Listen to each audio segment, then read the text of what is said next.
இத வந்து நல்லா மிக்ஸ் பண்ணிக்கணும். மிக்ஸ் ஆகுதுல கஷ்டப்பட்டு மிக்ஸ் பண்ணணும். எது மட்டும் மிக்ஸ் ஆகுது பாத்தீங்களா? அதான் ஆயில் மாவா இல்ல. வா இப்போ இத கலக்கலாமே. வாய் சக்கா இது இப்போ இத இந்த ஃப்ளாஸ்க் ஊத்துனா நான் வந்து எதுமே அவள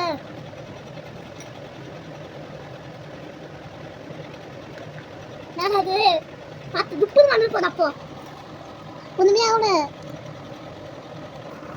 ஆல் ஃப்ரெண்ட்ஸ் கோடிமா ஆல் ஃப்ரெண்ட்ஸ் நான் அப்படியே தான் பண்ணச்சே பட்னா அது கலர் கீழே போயிட்டு போய் வாட்டரோட மிக்ஸ் ஆகுது.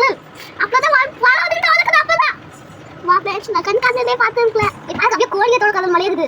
கோழி பெக்க போட்டு இருக்குது அழகா பண்ணி விட்டா பாத்தீங்கன்னா வந்து நாங்க ரொம்ப சர்ப்ரைஸா நினைக்கல. பாத்தீங்கன்னா இதெல்லாம் இதுதான் வந்து இது வாட்டர் கீழே போய் மிக்ஸ் ஆகுது. இது ஆக்சுவலி நிறைய கீழே போய் மிக்ஸ் ஆகுது. அது அப்படியே நான் நினைச்சு பாருங்க ஃபயர் மாதிரி அப்படி இப்படி வாட்டர் நினைச்சேன். ஃபோர்ட்ல கூட போட்டுட்டு பாருங்க. ஓகே போட்டா போட்டு சட்னி சொல்லணும். மலை கீழே போய் மிக்ஸ் ஆகுது போட்டுக்கிறேன். இது இந்த வீடியோ பிடிச்சா லைக் பண்ணுங்க.